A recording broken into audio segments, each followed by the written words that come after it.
Salut, je commence à écrire cette vidéo le 8 janvier. C'est donc visiblement certain, pas d'épisode 9, la saison 5 est bien terminée. Alors peut-être que vous ne savez même pas de quoi je parle, mais c'est pas grave, on y reviendra en fin de vidéo. Bref, c'est la fin de Stranger Things. Comme beaucoup, je l'ai attendu avec impatience, avec un peu d'appréhension aussi j'avoue, mais surtout beaucoup d'excitation. Et je dois dire que ma déception fut à la hauteur de ma passion pour cette série. Dans cette vidéo, je vais essayer de revenir sur les points qui, selon moi, font de cette dernière saison un échec. Avant toute chose, évidemment, je minimise pas la quantité astronomique de travail que cette saison représente, aussi décevante soit-elle. Ce sont des mois de travail, de recherche, d'investissement, etc. Et il n'est absolument pas question dans cette vidéo d'attiser quelconque haine envers le cast ou de manquer de respect aux équipes qui ont bossé sur cette saison. Mais malgré cela, le constat reste le même, quelque chose ne va pas, ou plutôt ne va plus. Bon, comme vous l'avez sûrement compris avec cette intro, je suis assez attaché à la série, mais pour le coup je vais tâcher pour les faits que je vais énoncer au long de cette vidéo d'être le plus objectif possible. Avant de débuter la critique négative, je pense qu'il est important tout de même de citer les éléments positifs de la saison. Déjà, les épisodes 1 et 2 sont vraiment bien, avec par exemple l'introduction de Henry en Mr. What's It, ou Quiproquo en français, ou même l'ouverture avec Will pendant sa cavale dans l'Upside Down.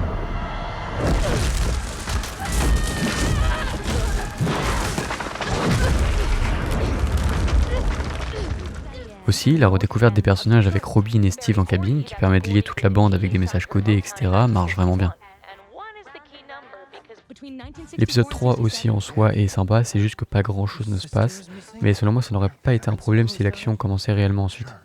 Et cela semble être le cas avec l'épisode 4, qui contient 2 attaques de Démogorgon, avec notamment celle de fin qui est assez exceptionnelle du point de vue réalisation, décor, intensité de l'action, avec ce faux plan séquence pendant l'assaut des militaires qui nous plonge véritablement au cœur du moment, qui plus est particulièrement intense.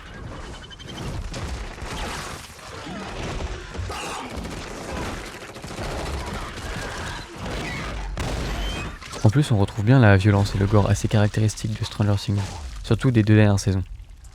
Le problème, et on le verra plus tard dans cette vidéo, c'est qu'ensuite dans les épisodes 5, 6 et 7, surtout 6 et 7, l'intensité retombe et ne remonte que doucement vers l'épisode 8, ce qui rend ces épisodes assez vides du point de vue des intrigues.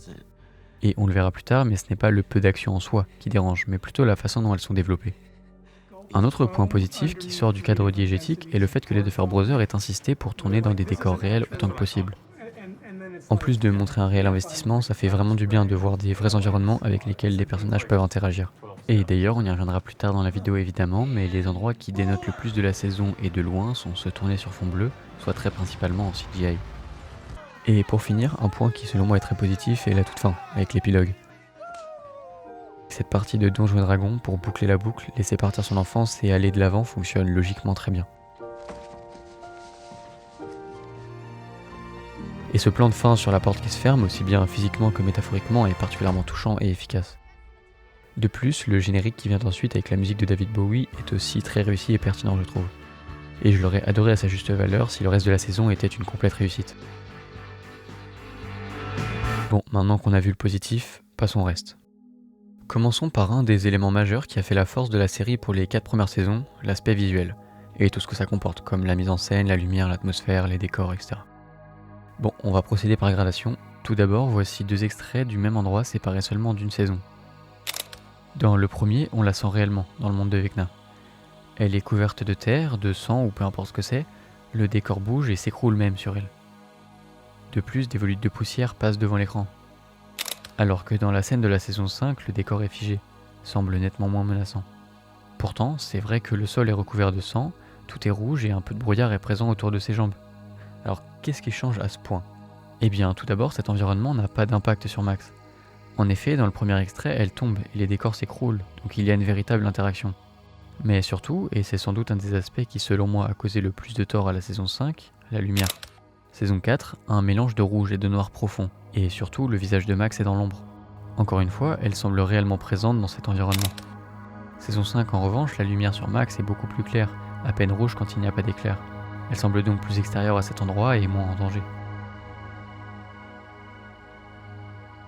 Un autre élément qui m'a tout autant dérangé est cette matière blanchâtre dans laquelle Nancy et Jonathan sont pris au piège. En effet, pas mal d'éléments contradictoires viennent avec cette matière. Par exemple, pourquoi elle se fige, pourquoi les gardes qu'ils ont vus 5 minutes avant étaient fondus comme les objets autour alors que Nancy et Jonathan peuvent marcher dedans, pourquoi tout se dissout autour d'eux mais pas la table ni les chaises, etc. Donc bref, pas mal de choses semblent acquises comme ça sans explication, et aller parfaitement dans le sens des héros. D'autant plus qu'une fois la scène passée, plus rien n'y fait allusion. Cela ne cause pas plus de problèmes et les personnages n'en parlent même pas, alors que 2 des protagonistes principaux ont failli y passer. Et ces petits détails entachent vraiment la scène, je trouve, car dans l'ensemble, elle est très émouvante et intéressante pour le développement de ces personnages. Mais bref, voilà, s'il n'y avait que ça, honnêtement, ça ne m'aurait pas gâché la saison, et c'est, je trouve, à des années du Glodin de la dimension principale de cette dernière saison, les abysses. Ici, encore une fois, je vais vous opposer 2 passages, l'un de la saison 4, et qui se trouve être la première fois que l'on découvre cette dimension. On s'attend donc légitimement à revoir cette même atmosphère dans la saison 5. Bon, comment dire qu'ils ont dû changer d'avis entre les deux. Alors je ne vais pas en dire trop tout de suite, mais de ce qu'on peut observer sur cet extrait, et comme dans l'écrasante majorité de ce qu'on voit des abysses de la saison 5, les personnages marchent pendant une bonne dizaine de minutes ici sur un sol plat fait de sable, avec ce qui semble être un coucher de soleil. Non seulement il n'y a pas de danger visible, mais en plus les personnages n'ont pas l'air d'en redouter. Voilà maintenant comment la saison 4 nous fait découvrir les abysses. At first, I believed you would send me to my death, to purgatory. But I was wrong. I was somewhere new.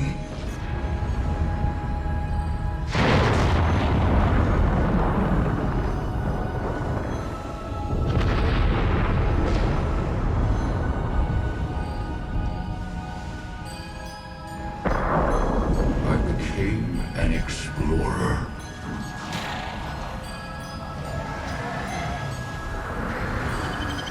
An explorer of a realm unspoiled by mankind. I saw so many things. In one day, I found the most extraordinary thing of all.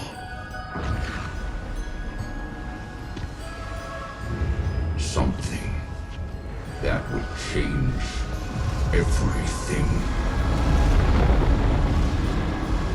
I saw a means to realize my potential, to transcend my human form, to become the predator I was always born to be.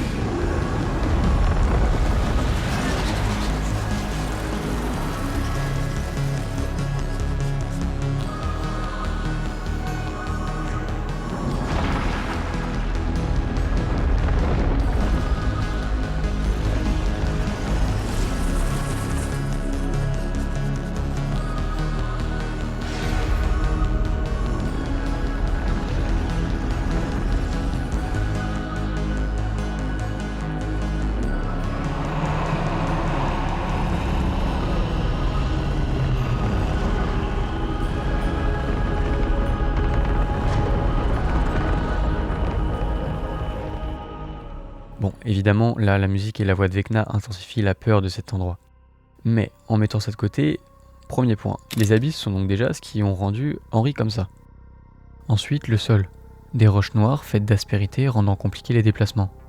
L'atmosphère a l'air hostile et des volutes de fumée noire emportées par un vent puissant entourent Henry. Des éclairs jaunes viennent également rajouter du danger sur le plan visuel et sonore, et le ciel est cette fois couvert de nuages d'un noir profond et peu de lumière les traverse. En parlant de lumière, là aussi la différence est assez flagrante. Sur les protagonistes de la saison 5, encore une fois, très peu de zones d'ombre, ils sont tous parfaitement éclairés et semblent donc très loin du danger. Alors qu'Henry, quant à lui, a droit à une lumière bien plus contrastée, accentuée encore davantage par les éclairs jaunes, absents dans la saison 5. Et donc dans celle-ci, plus de vent, plus de poussière, des nuages très hauts dans le ciel rendant l'endroit moins menaçant, il y a un sol droit et un air parfaitement respirable. En résumé, l'endroit n'a pas l'air dangereux. Et je rappelle qu'à la base, dans les abysses, il y a ça. Oui, il y avait bien des démogorgons, mais bon, selon les Doffer Brothers, Vecna était loin de se douter qu'il pouvait se faire attaquer par la bande, et puis l'endroit est grand, donc il y avait peu de chances qu'un démogorgon se trouve pile ici. Je vais passer sur certaines déclarations, mais en plus de tout ça, l'effet de ruche qu'ils ont construit et développé depuis 4 saisons est donc visiblement absent du lieu où gît celui qui la contrôle. Donc là où il pourrait être le plus en danger. Et là on parle bien de la dimension principale de cette saison, et même de la série au final. Là où tout a commencé, là où tout se termine, celle censée être la plus hostile à l'homme ou à n'importe quelle forme de vie. L'endroit où en théorie prend place le plus important climax de tous. Sans parler de ce qui vient ensuite, le Mind Flayer, ou flagelleur mental en français. Comme vous l'avez vu dans l'extrait de la saison 4, il ressemble à ça. Une sorte d'ombre quasi immatérielle, à l'air presque invincible, unique en son genre, recouvrant tout l'espace déjà terrifiant. De par cette forme, comme cela a été développé dans les saisons 2 et 3, il peut s'immiscer dans les esprits des protagonistes, se diviser pour être plus discret, et ainsi exacerber la menace du fait qu'il puisse être n'importe où, surgir à chaque instant sans même que l'on puisse s'en rendre compte. Alors que sa forme finale, censée être la pire de toutes, devient un fait de chair, et donc perd son principal pouvoir étant de contrôler les esprits. De par cette apparence, il est donc plus vulnérable aux attaques, moins agile et moins omniprésent dans l'espace. En plus du fait qu'il passe de ce qui paraît être une intelligence supérieure, capable de dominer la Terre entière, à un gros dragon, Robin le qualifie même de Godzilla, qui crie partout et agit à peu près comme n'importe quelle autre grosse bête dans son genre que l'on connaît. Désolé, mais il n'a plus l'air intelligent. Pour rester encore un peu sur le Mind Flayer, dirigeons-nous là où se déroule la bataille finale, en son antre. Eh bien, encore une fois, tout est assez éclairé avec peu de zones d'ombre. Pour rester sur le plan visuel, j'ai l'impression que le décor est justement un décor, pas réellement l'endroit et l'environnement dans lequel les persos se trouvent. Pourtant, ils étaient bien réels au moment du tournage, mais voilà, quelque chose ne sonne pas bien. Peut-être la lumière ou le fait qu'il n'y ait aucune interaction avec l'endroit pendant le combat. Mais honnêtement, ce n'est même pas le pire de ce qui se passe dans cette bataille finale. Voilà qui nous mène donc vers le deuxième point de cette vidéo, les chorégraphies, dans lesquelles je compte aussi les cascades. Bon, déjà, dès l'épisode 1, du point de vue cascade, chorégraphie, quelque chose cloche. L'entraînement d'Eleven. Encore une fois, je reprécise, mais je ne veux absolument pas attiser de haine envers les acteurs, donc ce n'est pas une attaque envers Millie. Cependant, je ne comprends pas pourquoi ils n'ont pas engagé une doubleuse, cascadeuse, car là, le rendu n'est pas très impressionnant. Et honnêtement, il n'y avait pas besoin d'être bouche bée devant sa performance, mais juste que cela paraisse naturel, mais là, ce n'est pas le cas.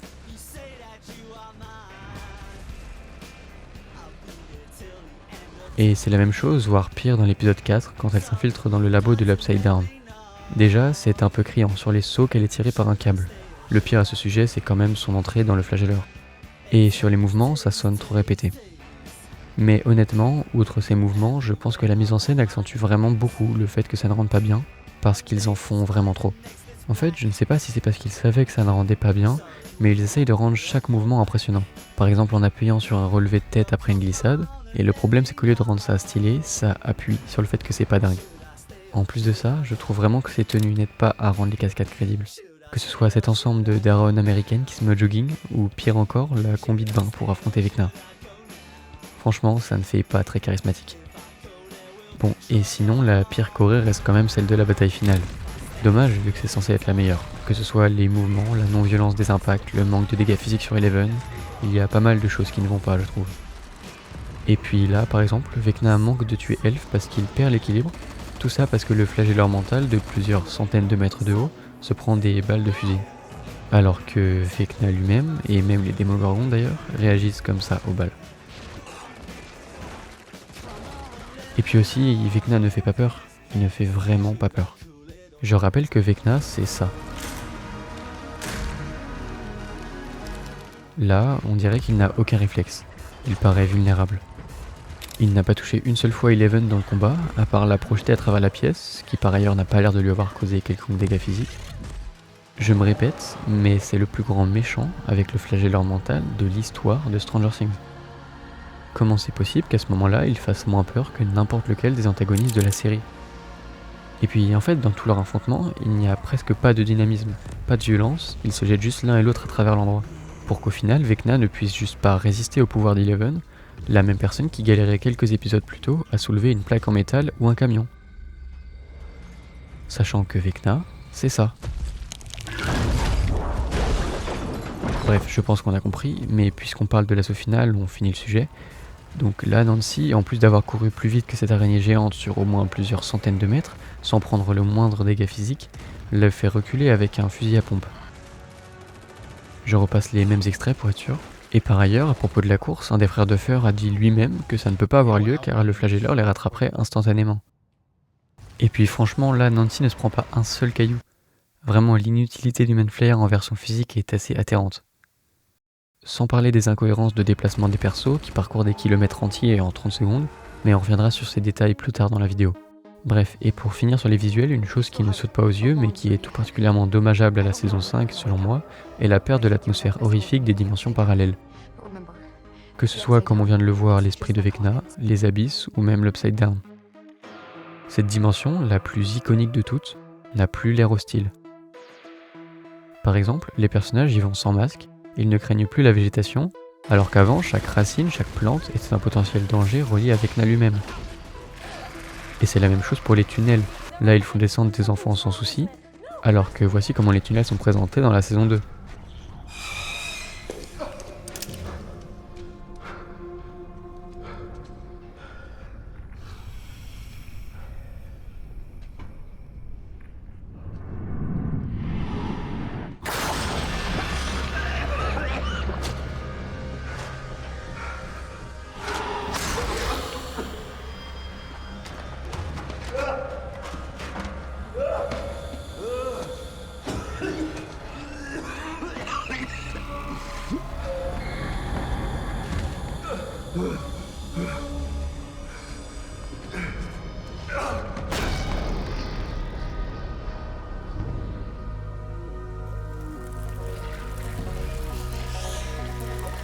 Donc des racines, des plantes toxiques à l'image de l'Upside Down.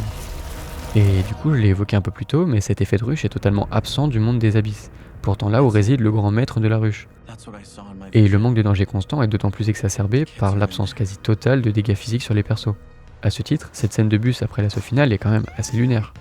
Les enfants rigolent entre eux alors qu'ils viennent de subir ça pendant une semaine. En plus, que ce soit eux ou la bande principale, presque pas un seul bleu, pas une coupure, pas une fracture, alors qu'ils ont quand même affronté ça. Et par ailleurs, cette extrême résistance des personnages principaux est assez flagrante tout au long de la saison. Par exemple, Dustin se fait tabasser à coups de pied par 4 lycéens, et il revient quelques heures plus tard sans boiter.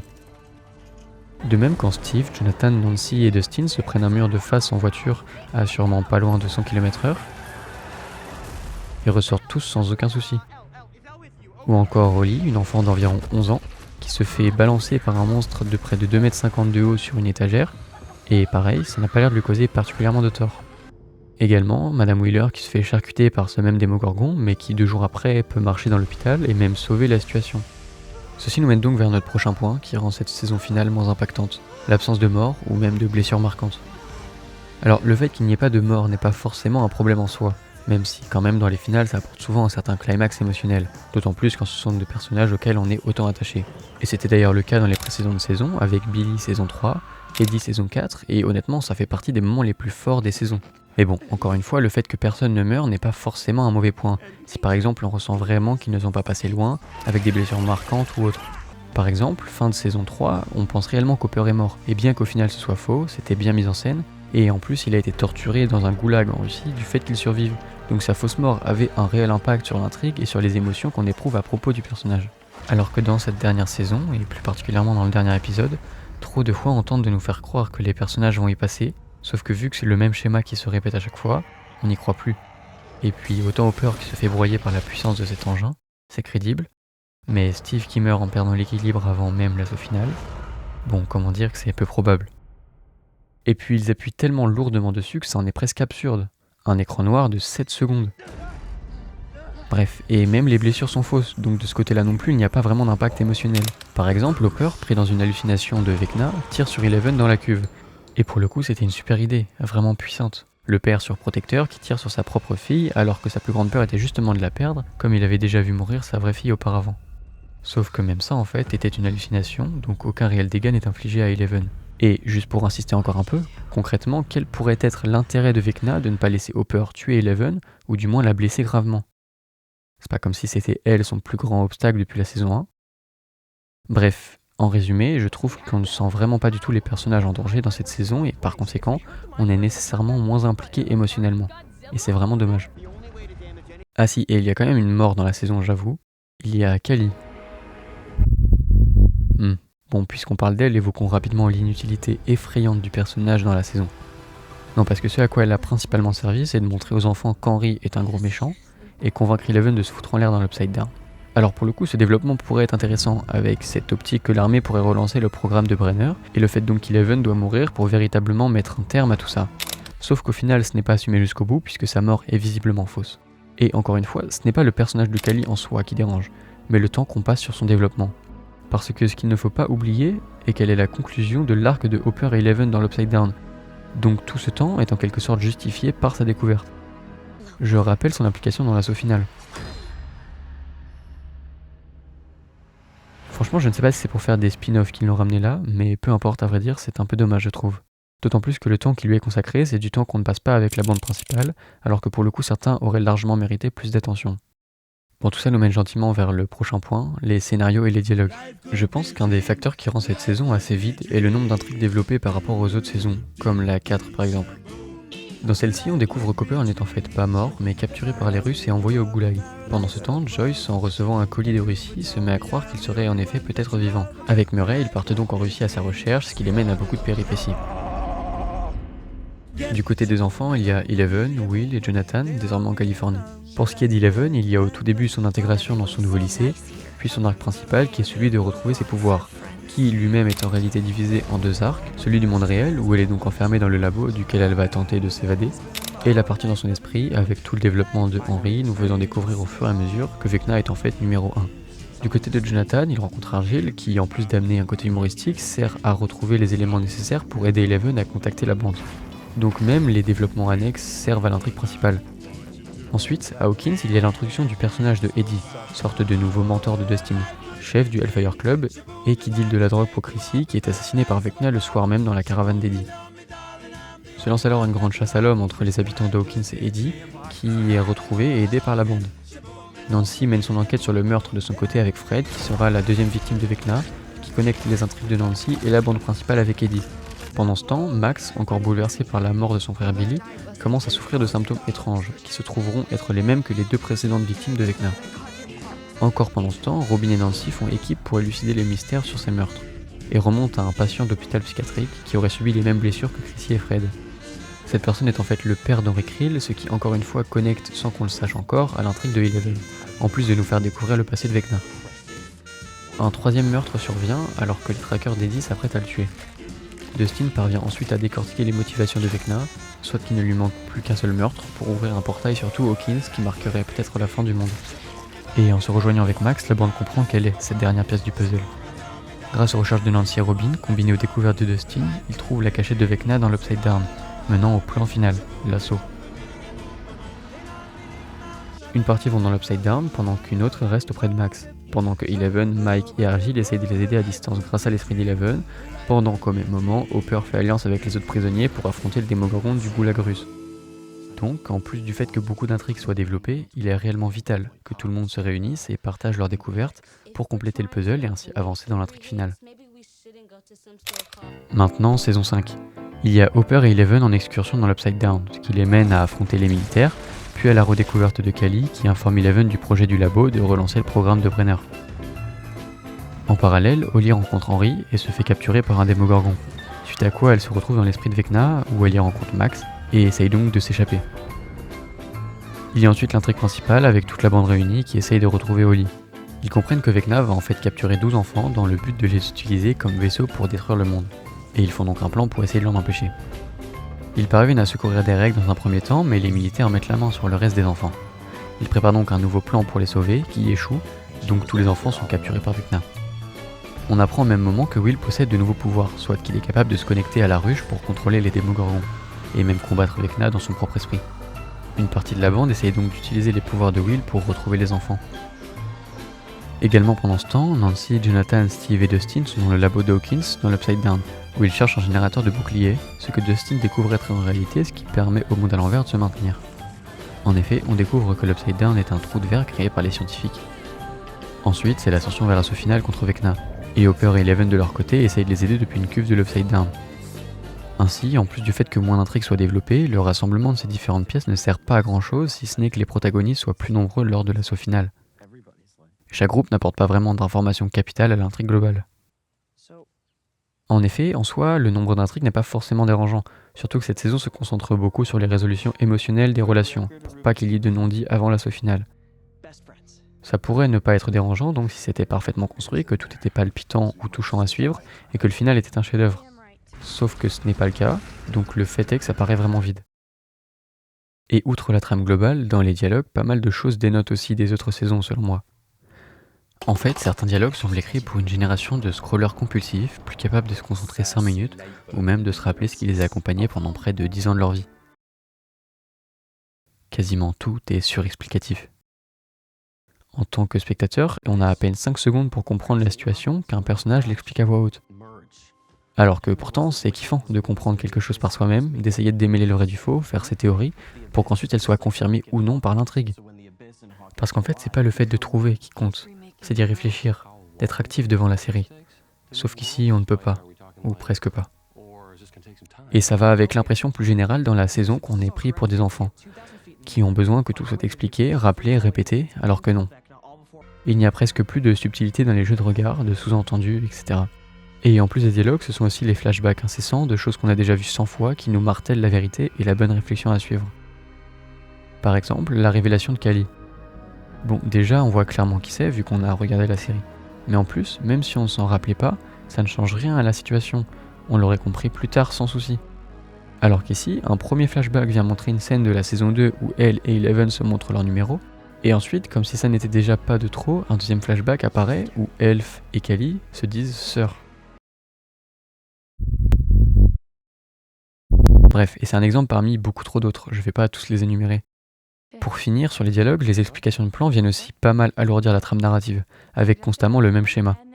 Un perso dit quelque chose que les autres ne comprennent pas, donc il se met au centre, prend des objets, des jouets autour de lui, et explique son plan de A à Z. Suite à quoi les autres acquiescent, et c'est parti.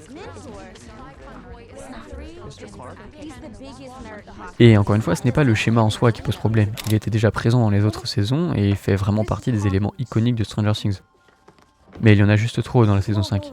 Il aurait été préférable, je pense, d'en avoir un pour l'assaut final, pour rappeler un peu de nostalgie et invoquer une dernière fois les moments iconiques de la série, et éventuellement un ou deux au début de la saison, mais pas dans chaque épisode. Et le problème, c'est que ces dialogues surexplicatifs et ces schémas qui se répètent en boucle influent fortement sur le jeu d'acteur, parce que ces personnages n'ont pas de réelle subtilité dans leurs paroles, peu de véritables émotions à transmettre à travers leur jeu.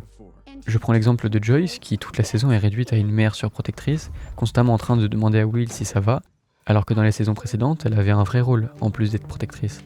Elle avait des émotions complexes, un but, des enjeux. Bref, en somme, les individualités ont du mal à émerger, je trouve, et c'est dommage, au vu des incroyables personnages qu'on a pu voir au fil des saisons. Et même Vecna, qui dans la saison 4 avait un développement tout simplement exceptionnel, avec des dialogues magnifiques et étoffant à merveille son personnage. You see, humans are a unique type of pest, multiplying and poisoning our world, all while enforcing a structure of their own, a deeply unnatural structure. Where others saw order, I saw a straitjacket, a cruel, oppressive world dictated by made-up rules. Seconds, minutes, hours, days, weeks, months, years, decades, each life, a faded, lesser copy of the one before. Wake up, eat, work, sleep, reproduce and die. Et certes, je trouve que dans la saison 5, l'idée que lui aussi est une victime du flagelleur marche super bien, même si au final il explique que le flagelleur n'a fait que lui montrer le chemin, qu'il a suivi de son plein gré, etc. Cela apporte vraiment de la profondeur au personnage qui pour le coup est sublimé par le jeu de Jamie Campbell-Bower. Mais c'est trop peu face au reste, trop isolé. Plutôt que la cerise sur le chef-d'œuvre, c'est le bateau encore droit au milieu de la tempête. Allez, prochain point, le traitement des pouvoirs de Eleven. Globalement, toute son intrigue de la saison 4 a été la quête de retrouver ses pouvoirs, ce qu'elle a réussi, et pas qu'un peu puisqu'elle a quand même fait ça.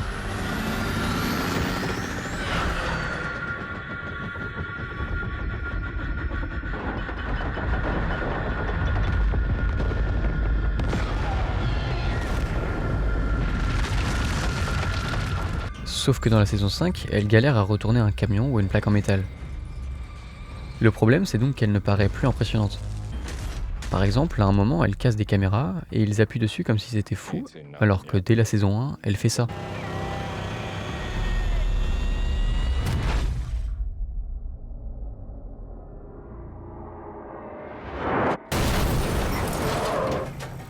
Donc déjà, ça paraît moins crédible qu'elle puisse vaincre Vecna, et en plus ça diminue l'impact émotionnel du combat qui n'impressionne plus vraiment assez par rapport à ce que chacun des personnages a pu proposer par le passé.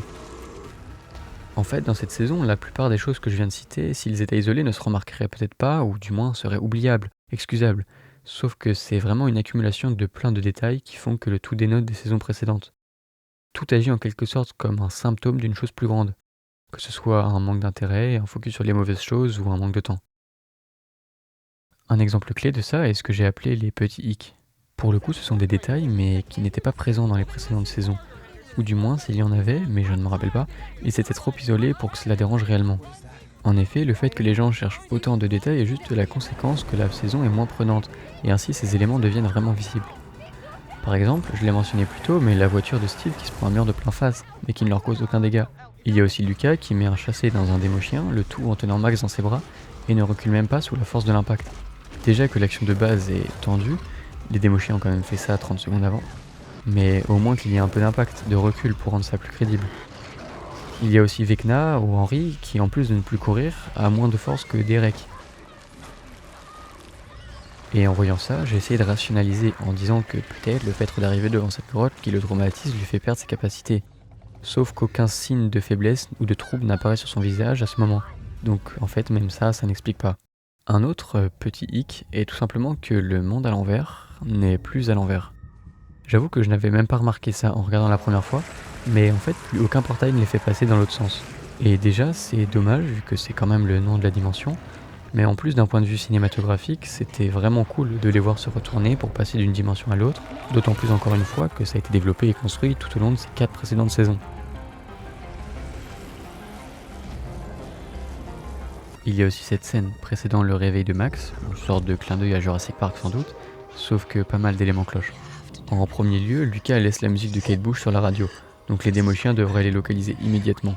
En effet, dès la saison 2, on apprend notamment qu'ils sont très sensibles au bruit, avec par exemple cette scène de Bob.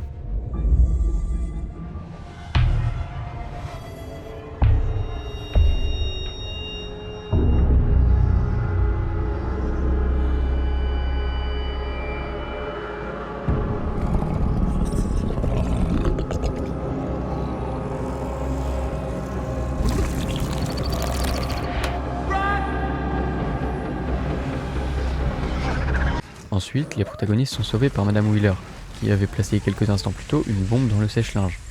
Sauf qu'elle boite comme ça, et il aurait fallu non seulement qu'elle ait réussi à descendre plus vite que Robin et Vicky, mais aussi qu'elle ait eu le temps de lancer le séchage programmé avec la bombe, puis sortir se cacher avant même qu'ils arrivent. Désolé, mais ça fait un peu beaucoup. Et pour finir, le dernier hic dont on va parler est l'ascension fulgurante des protagonistes en haut de ce canyon.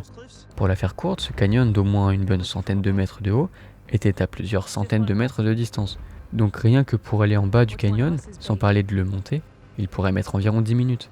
Alors évidemment au cinéma il y a très souvent des légères facilités scénaristiques afin de rendre l'action plus dynamique et plaisante à suivre. Donc l'idée n'est pas de dire qu'il aurait fallu une scène de 30 minutes des personnages en train de monter en rappel la falaise, mais il y a quand même je trouve un petit entre-deux à trouver. Le problème ici est que ça sort le spectateur de l'action, car en fait c'est trop gros pour que ça ne se remarque pas. On ne les a pas vus galérer, et une fois en haut, ils sont littéralement les mêmes qu'avant de partir. D'autant plus que Nancy ayant servi d'appât, n'a eu aucun impact non plus. Par conséquent, on est moins impliqué émotionnellement dans l'histoire, puisque dès qu'un potentiel danger ou obstacle apparaît, il n'en est en fait pas un, donc il n'y a plus d'enjeu dramatique. Et c'est dommage parce que dans les précédentes saisons, je trouve qu'on était vraiment pris par l'action en partie dû à sa crédibilité, et du fait qu'on sentait réellement les personnages en danger. Et je vais finir par un dernier point, celui avec lequel j'ai commencé la vidéo, la théorie Conformity Gate. I don't know about you guys, but I don't believe in coincidences. Après la publication du 8e épisode, beaucoup de fans, plus qu'insatisfaits de cette fin de saison, ont douté que celle-ci soit la vraie fin. Une théorie s'est donc vite formée, comme quoi un autre épisode allait sortir le 7 janvier 2026, je vous passe sur les détails de cette date, qui serait donc la véritable fin de Stranger Things. Pour construire cette théorie, les fans du monde entier se sont ligués pour trouver chaque indice, aussi subtil puisse-t-il être, qui pourrait confirmer le fait que Vecna et le flagelleur mental auraient en fait manipulé les héros, les plongeant dans une illusion harmonieuse et confortable. Et aussi dingue que puisse paraître cette théorie, il faut avouer que s'il y avait vrai, cela aurait été un moment historique sans précédent dans l'histoire des séries télévisées, qui n'aurait jamais vraiment pu être reproduit avec la même surprise. Une série dépassant le stade intradigétique. Le grand antagoniste qui, en plus de tromper les personnages, trompe les spectateurs eux-mêmes, tous dans la même illusion d'une fin heureuse. Et pour le coup, il faut avouer qu'un nombre assez effarant d'éléments allait dans le sens de la théorie. Je ne vais pas tous les énumérer, je vous laisse aller vous renseigner si vous le souhaitez, mais honnêtement, c'était fou. Et je trouve que le fait qu'une telle théorie ait émergé illustre parfaitement le décalage qu'il y a entre cette saison 5, plus particulièrement la fin, et les autres saisons. Mais en même temps, cette théorie illustre aussi à quel point la série a pu être bien et a pu agripper les fans, en plus de montrer la richesse de détails du monde développé. En effet, si autant de détails concordaient, c'est qu'une attention toute particulière était faite au décor, aux jeux choisis, aux posters, aux chiffres sur les lancers de dés et au dialogue au fil des saisons. En quelque sorte, j'ai aimé que ça se finisse comme ça. C'était amusant de voir à quel point la situation des fans du monde entier miroitait celle de Joyce dans la saison 1. Une théorie improbable en laquelle elle a cru désespérément, cherchant à retrouver son enfant perdu pour qu'au final ce soit bien elle qui avait raison depuis le début. Alors vous trouvez peut-être que j'en fais trop avec Stranger Things, ce n'est pas l'enfant des fans après tout. Mais pour ceux qui ont suivi depuis sa sortie, c'était tout de même une aventure de 10 ans. Nous avons grandi, évolué avec les personnages. On a eu peur avec eux, on a été heureux avec eux, on a ri, on a été amoureux, on a pleuré avec eux. Sauf que cette fois c'était faux. Nous avons cru, espéré dans le vide. Et c'est bien comme ça que cela se termine. C'est assez amusant d'ailleurs de voir comment la saison contient elle-même ses propres critiques. Hold on. That's it. Comfort and happiness? Could you be more trite? I thought you were some kind of master storyteller or something. Après tout, peut-être que c'est bien la fin alternative que les deux feront prévue, la vraie fin cachée. Peut-être qu'au final Vecna a bel et bien gagné, simplement ils n'ont pas prévu de le dévoiler. Mais bon, au vu des éléments que j'ai cités tout au long de cette vidéo, ça paraît peu probable. Mais en fait, de mon côté, c'est vraiment de l'incompréhension. Parce que pour écrire cette vidéo, j'ai regardé le documentaire Making of de cette 5e saison. Et j'ai été honnêtement assez troublé. Parce que lors de mon premier visionnage de la saison, j'avais l'impression d'une perte de passion ou d'intérêt. Alors que dans ce Making of, on voit très clairement que cette passion anime encore tant les Duffer Brothers, les acteurs et actrices et toutes les équipes autour d'eux. Vraiment, ils ont l'air d'avoir tout donné pour produire le meilleur résultat possible. Sauf que pour le coup, pour avoir également regardé la 5e saison pour cette vidéo, je reste convaincu des points que j'ai cités dans celle-ci. Dans le documentaire, deux choses m'ont fait tiquer qui pourraient donner une éventuelle piste d'explication. Avant de vous les dire, je rajoute une troisième info que j'ai appris après avoir fini cette vidéo. Apparemment, Netflix imposerait à ses scénaristes de répéter 3 ou 4 fois par épisode une information importante ou de répéter les mêmes schémas. Et ce, car ils partent du principe que le spectateur fait autre chose en regardant la série. Par exemple en étant sur son téléphone, en faisant à manger ou autre. Alors je ne sais pas si ça a été imposé à Stranger Things ou à quel point c'est imposé partout, mais dans tous les cas, c'est vraiment terrible. Bon, je vous laisse avec la suite. La première est le manque de temps pour l'écriture, ou du moins le temps qu'ils ont mis pour l'écrire. En effet, ils ont même commencé à shooter l'épisode 8 avant même de l'écrire en entier. Et pour le coup, cela explique un grand nombre d'incohérences, ou même de manque d'attention porté à certains détails que j'ai pu mentionner. Le deuxième élément est l'échelle que prend la saison, plus grande que jamais. Alors peut-être était-ce un peu trop. Peut-être que les proportions prises sont trop importantes pour garder la même qualité constante que sur les saisons précédentes. Bref, je ne sais pas si on aura une véritable explication un jour des concernés, mais ça m'intrigue vraiment. Mais malgré tout ça, peu importe comment cela s'est fini, je n'oublierai pas tous les moments de folie que m'a fait vivre cette série, tous les moments de joie, de peur, de peine, d'effroi, de rage, mais surtout de frissons. Cette série restera pour moi une source d'inspiration intarissable dans tout ce qu'elle a pu proposer. Alors pour ces 10 années, pour cette aventure, merci à la bande Dawkins, merci aux Duffer Brothers et merci Stranger Things.